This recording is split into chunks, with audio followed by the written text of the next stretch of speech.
14 feet. How deep do you think this one goes? 5 meters. 5 meters? Okay. 6?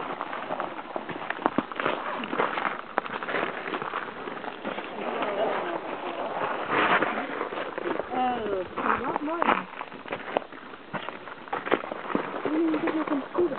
Yeah, a little bit. I should say 10.2. 12.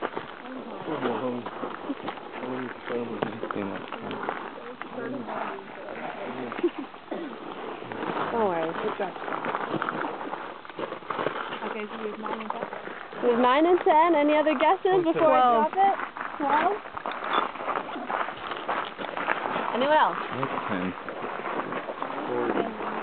10.42. Whoa! Yeah, I said 40 for the last one, and then Hey. 10 for this one. Really? Oh my gosh. What? There's like this? We are 178 feet divided by 3. So There's no meter on the other side? No, it's not meters. It's just decimal feet. Okay. On the other side either? No, that's inches. How much is that? Yeah, so we're pretty much at over 50 meters, I believe. Yeah. I don't believe that. Let's go down. So the fissure, even though it's narrow, is very deep in some places, and this fissure is really anomalous because it's one of the only places anywhere that actually Bruce or any of our colleagues kind of know about where the initial magma conduit pathway to the surface is preserved. Like in Kilauea Iki, it's probably there, but it's buried under the cone. And here we have a deposit and our fissure, and it's not buried. So this is a really unique opportunity to actually parameterize the initial conduit pathway of magma to the surface. So that leads me to the ramparts, which you'll see all up and down this fissure. They're on the north side, but not on the south. Don't worry, you won't fall down the hole. Does anyone have a guess why that is? You see a lot of spatter. All of this is welded, and you can't really pull it off without breaking it. You can't take a clast out like you just did at Kilauea Iki. And that's because this landed hot and fast, which is why it welded together. But shouldn't that have happened on the south side as well? Because Kilauea Iki is a nice symmetrical cone.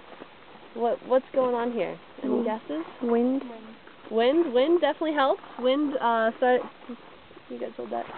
Wind started to make the pyroclasts go towards the south, so they accumulated more of them and faster on the south. We should see more.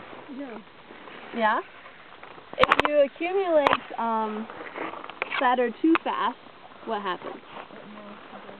It reamorphs, exactly. So to the south, we have a very massive flow field that extends all the way to the trees a couple kilometers away. Thank you. So our task is to map the ice cream cones, or features that may be just a cone with no ice cream. So we're going to walk around just this next point once we bring the tape measure up, and we're going to discuss the ice cream cone feature, and then I'm going to give you guys GPSs, and you get to be your own scientists for the next hour and go find things in the lava field and actually decide, you know, is this important? Should I map it? Should I not? And basically, if you think it's an ice cream cone, you should map it. I'll just tell you that right now. And the reason we're doing this is because there used to be a dense forest here.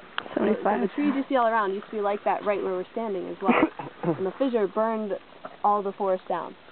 And we want to see if the flow field that was produced is determined by the slope of the ground or by, there's a lot of trees here, so it went around the trees when lava solidified around the trees. Does that make sense? I didn't explain that very well. When the lava goes around the tree, it makes a tree mold, right? Mm-hmm. And then it's going to, if a couple tree molds join up, it's going to basically make a little island, and the lava will flow around it. So we're trying to see if the tree density in the forest determined how the lava flowed to the south, or if it was actually the ground slope. Obviously the ground slope will play an effect anyways, but we want to see if the trees have an effect as well. So you guys are actually a part of ongoing research right now. Yeah. But we're going to go look at the ice cream cone. So let's just walk right around this rampart, and then it'll be